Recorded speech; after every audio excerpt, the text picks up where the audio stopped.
All right, New Vintage Church, how are you doing this morning?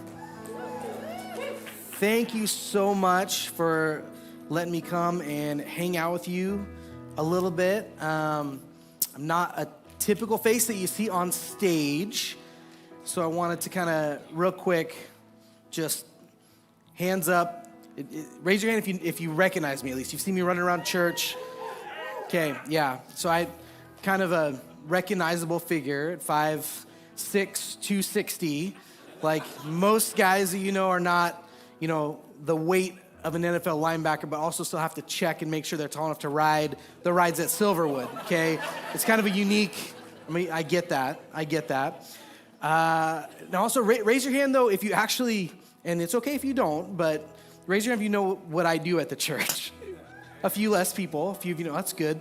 Okay, if you can keep your hands up, I've been wondering for a while and Matt's wondering if I'm joking. Like, I've been here for 5 years. It's kind of awkward at this point to ask, but in all seriousness, I'm the connections pastor here. So a few of the things that I do, I'm over our first impressions.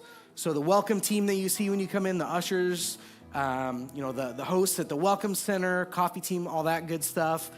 Our next step team, I help with that. So if you're a first-time believer or new to faith, or you're new to the church and you want to get introduced here, I also help with prayer teams, our outreach team. So I do a lot of different things that are pretty varied in scope, but there's a common theme that goes through all of them, and that is connection. It's in the title of my job, right? So connecting things, building a bridge between when someone was new to New Vintage and when they call themselves family here at New Vintage. Building a bridge between when they first begin a relationship with Jesus and when they are deeply, deeply in relationship with Jesus. Building a bridge between these four walls and our community in helping them. So that's kind of what I do. It's what I love. I've joked before that they're silly for paying me because I love it. That's what I do. I do it anyways.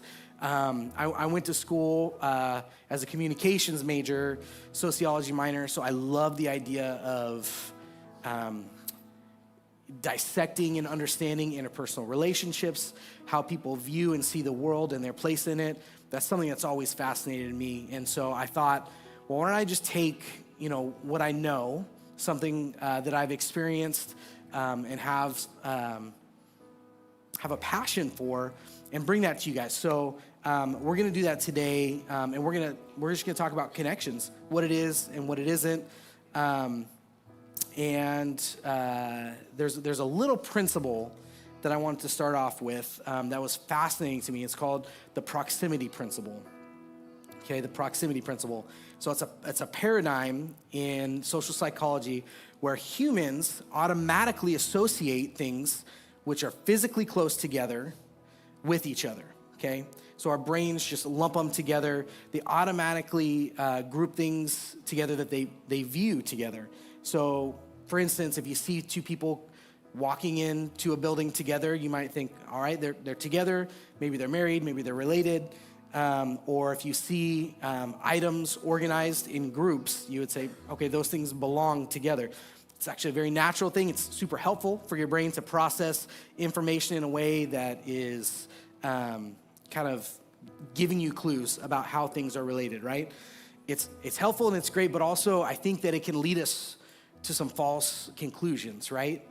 It can lead us to some false conclusions. And I have a few pictures that illustrate that point a little bit real quick. So things that are close together are not always connected.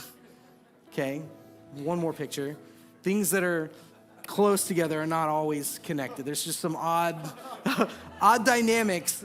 Our brain can kind of play tricks on us when things are right next to each other. We think, oh, those are connected. Those are the same thing, right? Okay, what I'm gonna do is I'm gonna jump into some scripture and then we'll get going with the message. Does that sound okay with you? Awesome, okay. So we're gonna start with Matthew 13, 1 through 8. Now, if you're not familiar with it, it's a section of the Bible we call the Gospels. And in the Gospels, it's basically stories about when Jesus was on earth and the things he did, the things he said, and the things that he taught. And so he would often he would tell stories, we call them parables, and he would use things that people knew and understood to teach them biblical truths or things that he wanted them to know. And so this one is called the parable of the sower and the seeds in the soil. So it goes like this. That same day, Jesus went out of the house and sat by the lake. Such large crowds gathered around him that he got into a boat and sat in it while all the people stood on the shore. Then he told them many things in parables, saying, a farmer went out to sow his seed. As he was scattering the seed, some fell along the path, and the birds came and ate it up. Some fell on rocky places where it didn't have much soil. It sprang up quickly because the soil was shallow, but when the sun came up, the plants were scorched, and they withered because they had no root. Other seed fell among thorns, which grew up and choked the plants. Still other seed fell on good soil, where it produced a crop 100, 60, or 30 times what was sown. So I'm going to pray real quick. Jesus, we just ask that this message today speaks to us. God, I want to just bring your words and present them here at New Vintage Church, and allow you to work in our hearts, work in our lives, teach us, encourage us, and love us today through this message that comes from you, Jesus. Thank you, and we love you. So, this is a story that some of you are probably familiar with in the Bible, something you may have heard before. I want to look at it from a little bit of a different view than maybe you've looked at it before. The title of my message today is called The Counterfeit of Closeness. The Counterfeit of Closeness. Things that sometimes look connected because they're close are not always connected, okay? So in this parable, Jesus talks about different seeds that are kind of scattered in a field, and they land in different types of soil, and they react different ways. But the interesting thing that I felt like when I was reading this passage, it really stood out to me. I was like, each of those seeds lands on the soil the same way, and they're exactly the same distance from the soil. They're all equally close to the soil. There's no difference in proximity, okay? But yet there's very different outcomes, right? And so we want to look at that and understand that closeness is not connection. Closeness is not connection, okay? So I have a little bit of an illustration, I guess. Any of you remember these bad boys? Any of you obsessed with Legos like I was as a kid? A few of you, raise a hand. Any of you get excited? I'm gonna put my mic down. Any of you get excited when you just hear this? That sound? I get like excited when I hear that. So I played with Legos all the time growing up, like constantly. My mom was always like, he's gonna be an architect. He's just gonna be an architect. I think after my first semester of college, she was like, maybe he should be a comm major. I'm wondering if he should just go into communications. Building Legos is very different than architecture, but I loved them. I had like a 3,000 piece DeLorean from Back to the Future built and on my desk, proudly displayed at work. I loved it. I was obsessed with it. But when you look at this bin of Legos, they're all close, right? Like they're literally touching. You can't get any closer than this, but they're not connected. They're not connected, okay? If I were to take these blocks and these pieces and build something with it, but not snap them in, I'm not gonna connect them, I could build something. It could look visually cool, and if anything happened, if we tap this table, if a wind comes in, that thing is falling apart. It's not gonna have any structure, any power, nothing. These are close, but they're not connected. Something that's connected is difficult to pull apart. If it's connected, has anyone had like a Lego that you like could not get? Like when they're connected, Austin, try to like, can you? No, oh, he can't do it. He can't do it. I may have put super glue on these, so I didn't. I was so afraid.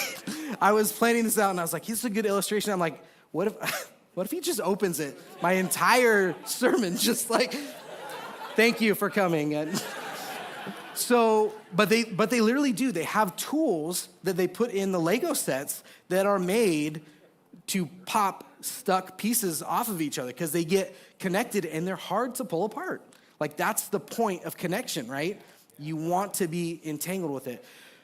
So what I'm gonna do today, I'm gonna go over a few different areas of connection that I think sometimes we can look at and think, hey, we're connected, but we're actually just close. We're actually just close in these areas. Now, there's lots of different areas we can focus on. The three that I'm gonna talk about today, I think are really important, like very important. But we're gonna compare and contrast what it looks like to be connected in those areas and what it looks like to be close. Does that sound okay? So we're gonna start with the area of faith, okay?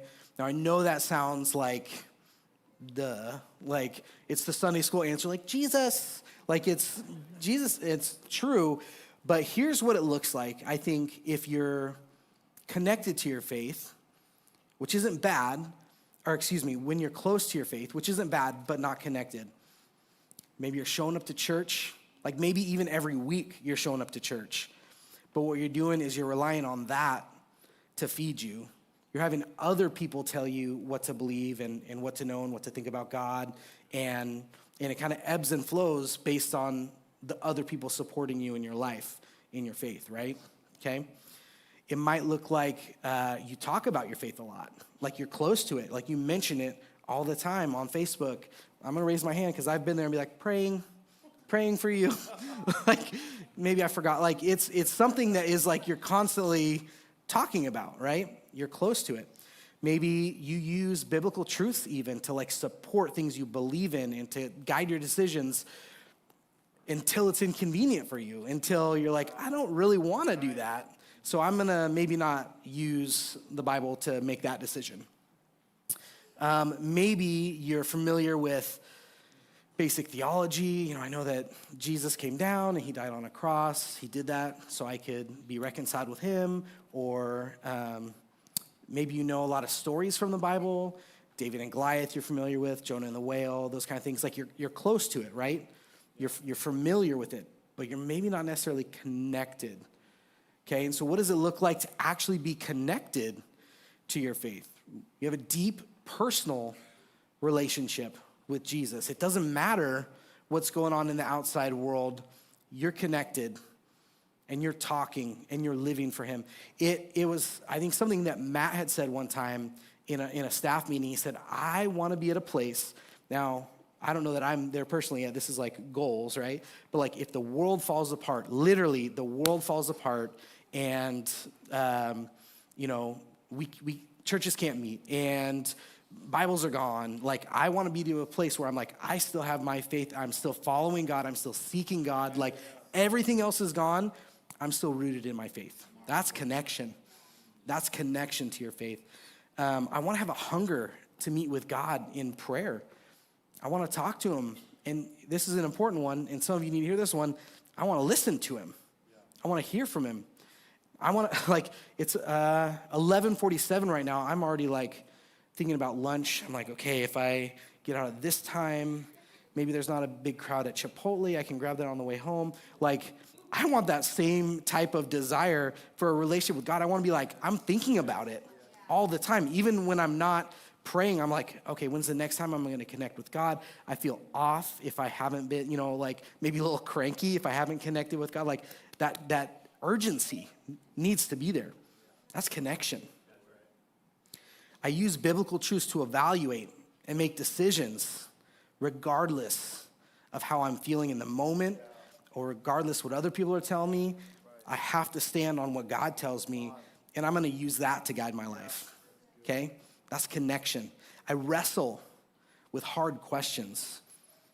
Man, what do I think if I like, God forbid, but like if my wife died right now, like how would that have, like wrestle with things? Like, do I still believe? Do I still feel like he's faithful? If I got sick, if something happened to my kids, if I lost my job, I found out something terrible, like would I still be able to say, okay, that sucked? But I'm still, my faith is not shaken, okay? That's connection. It's hard to be pulled apart from something when it's connected, truly and strongly connected, okay? So that's our faith. That's probably the number one first place that we need to make sure that we're connected and we're not just close. And I'm talking to you, but I'm also talking to me, you guys. Like, this is something that you need to continually do. It's not something that's like a one-time, okay, check in, I'm good, we're good forever, right? Like, seasons change, life changes. Like, keep checking in on this. It's important. So relationships. We're going to talk about what does it mean to be connected in relationships? What does it mean to be connected and not just close? Well, if you're close in a relationship but not connected, you could be spending a lot of time with someone, right? You may be around them, physically close to them a lot, but you're not interacting with them, okay? It's not a back and forth. When you're close and not connected, it's easy to talk about things on the surface level, right? Like things that are not really important. Oh, how's the weather? You know, like, did you see the game? What are you getting for lunch? Like stuff, like you can talk. And I'll say this right now. I don't think that's bad. Like, you can talk about things that are not important. That's kind of fun. I'm kind of the king of small talk. Like, I enjoy it. It's weird, I know, but I do. So it's not bad, but if that's where it ends, if you're not going past those things, you're not connected. You're not connected. If there's a give and take, if interactions are one-sided, we're talking about closeness, not connection. If interactions are one-sided, and it doesn't necessarily mean you're always talking about yourself, right? I actually kind of had a wake-up call a couple years ago. A friend of mine, we'd kind of gotten into a regular cadence of meeting over, at least once every couple weeks, once a month. And he just stopped. He goes, Jeff, why do you every time I ask you about you, why do we end up like, somehow you bring it back to me? Like, we're always talking about me instead of you. And I was like, well, that's a good thing, right? Like, I'm being selfless. He's like, yeah, it's not bad. He's like, but if we're connected, I want it to be both ways, right? Like, I want to talk about you. I want to talk about me. It's a two-way street, okay? If your time spent together can feel like a drain more than it feels like it fills you up, you're probably close and not connected. Okay, now, I'll have a caveat there. Like, I'm connected to my kids. I'm still sometimes very exhausted after interacting. That's okay. Like, it happens. I just mean if most of the time you get done with the interaction, you're like, I'm glad I did that interaction because it filled me up. Like, I'm not like, okay, let's do this. Like, you don't have to like psych yourself up for an interaction, right? So on the connected side, what does it look like to be connected in a relationship? So your time spent together is interactive. Like, there's a back and forth. We're actually talking. We're not. I've had nights where my wife and I are in the same bed and we're like sending each other like memes or like reels, and I'm like, I guess we're connecting, but like, are we actually interacting? It's a good thing to ask yourself in any conversation. Conversations go beyond just the surface level into more deeper, more personal topics. The deeper you go, the more intimacy you share with someone, the more you're going to be connected. The more you're going to be connected.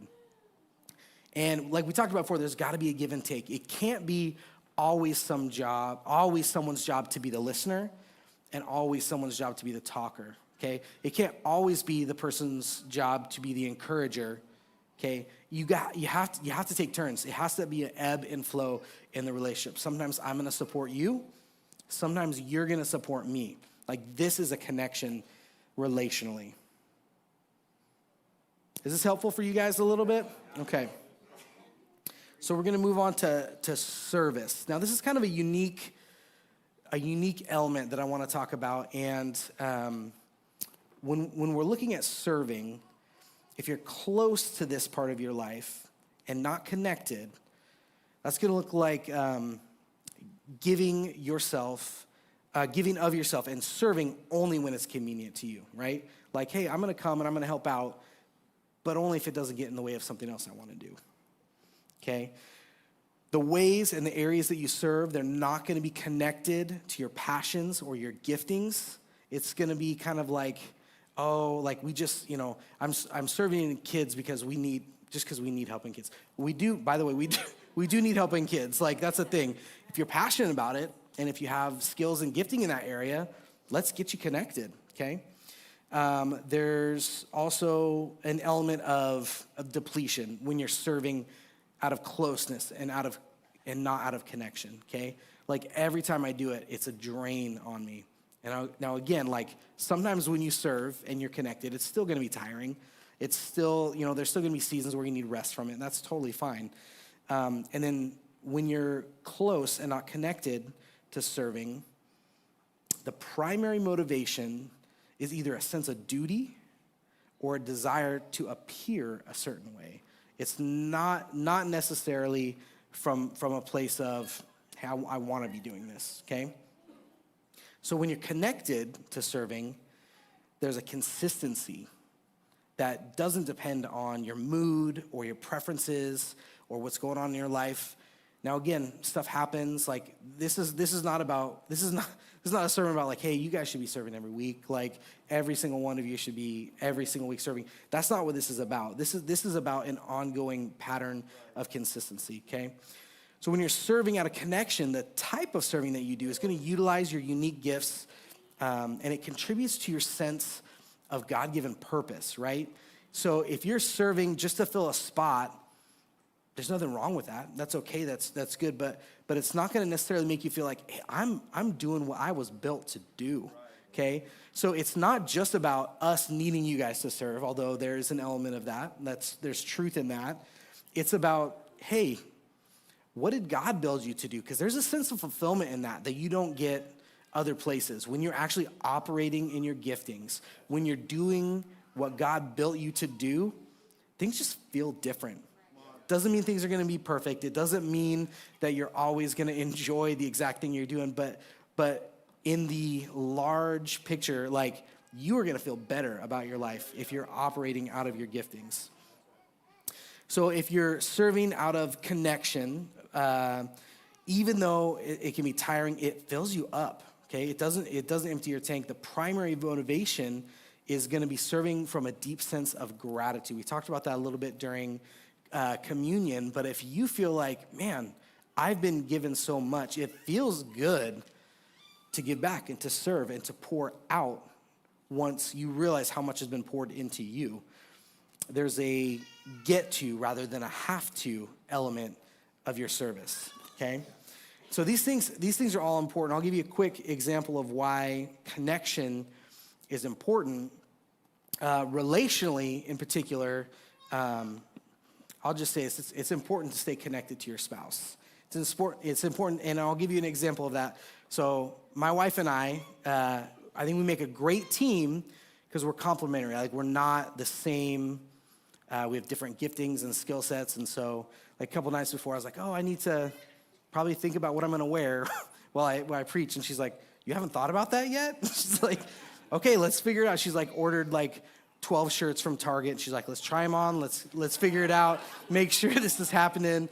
And so she helped me with that. So if you think that my outfit is great, thank my wife. But there's an even bigger reason you need to thank her. Last night she was actually ironing my clothes because she was helping me out. And she's like, are these the pants that you want to wear? And I was like, yeah, I want to wear those pants. And she's like, are you sure? I was like, yeah. I feel like this is a leading question. Like, there's something. She turns them around and right in the inseam, there's a big hole in these pants. And you guys, if we weren't connected, she could have just like, or if I had not treated her well, she could have been like, go ahead, these are the pants that you want to wear.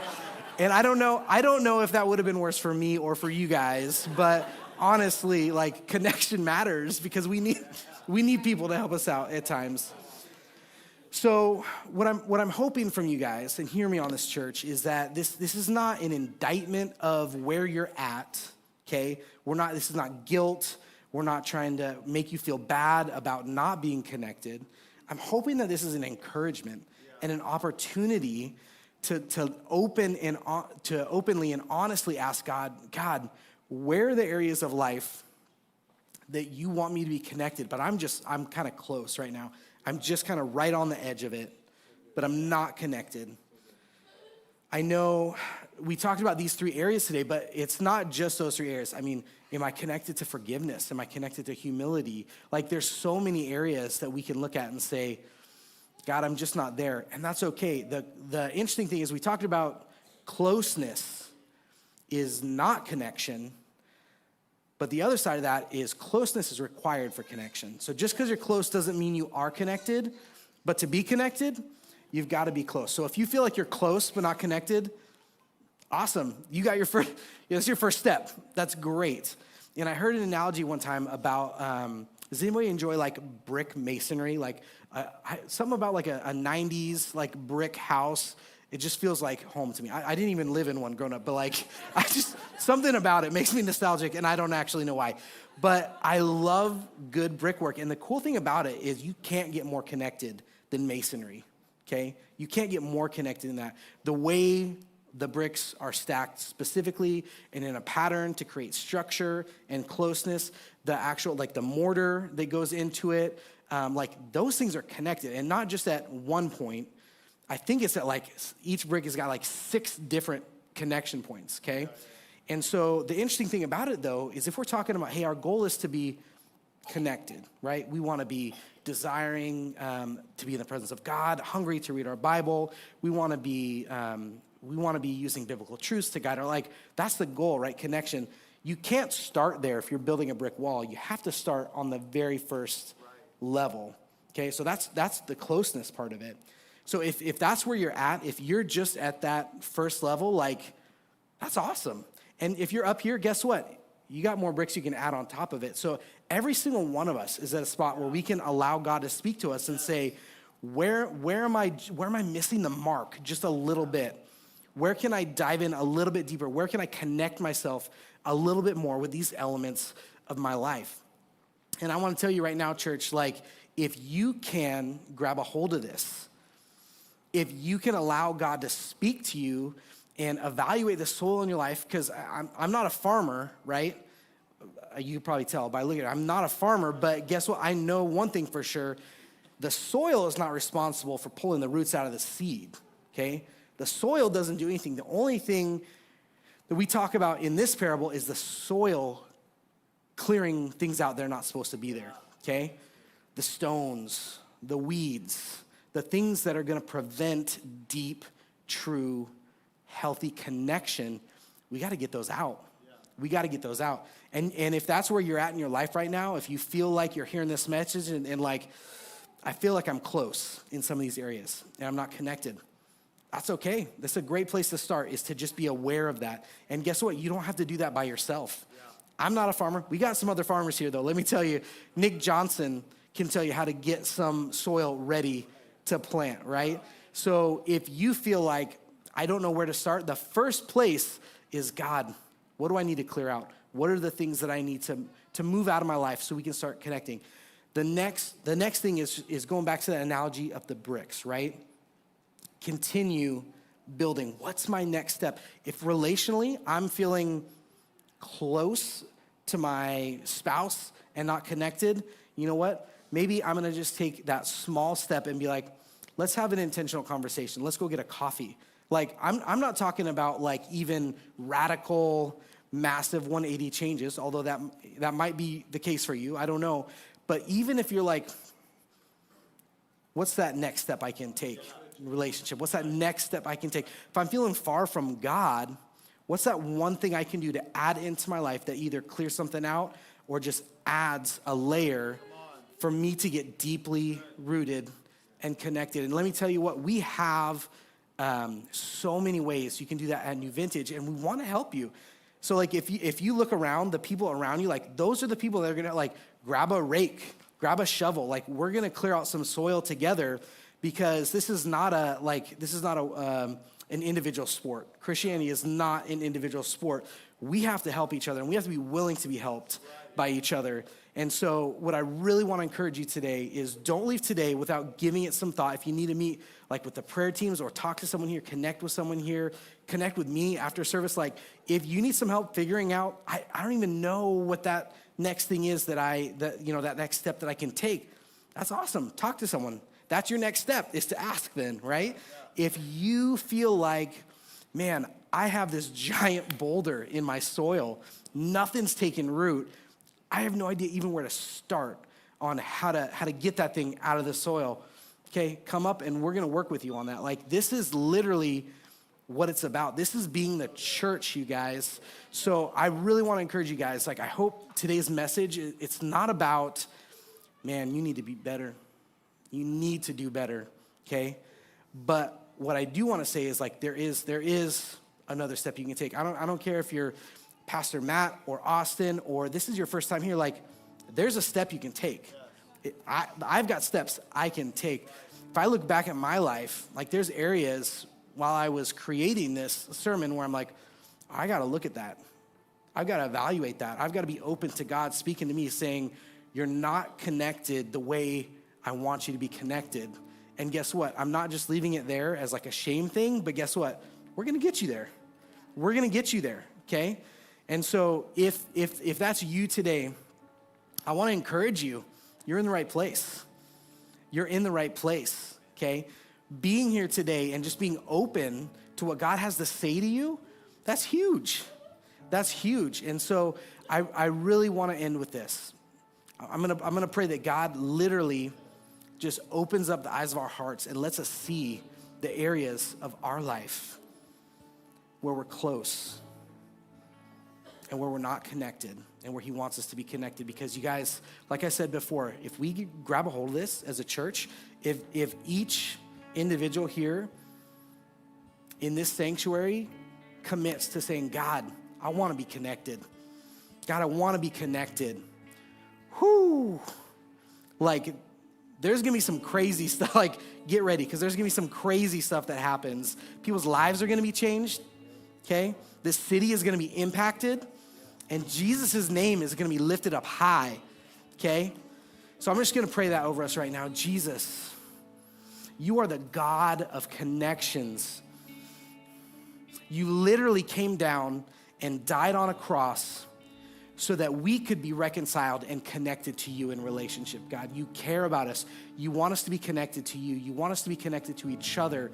And so I just pray right now, Holy Spirit, come and just open up our hearts. Soften that soil just a little bit. Show us those areas of dirt that need to be tended to. God, show us the stones that need to be removed, the weeds that need to be pulled. God, give us the boldness to say, I need help. Jesus, allow us to be transformed today to be the soil that receives your word and lets it get rooted in a way that changes us. Thank you, Jesus. Thank you, Jesus.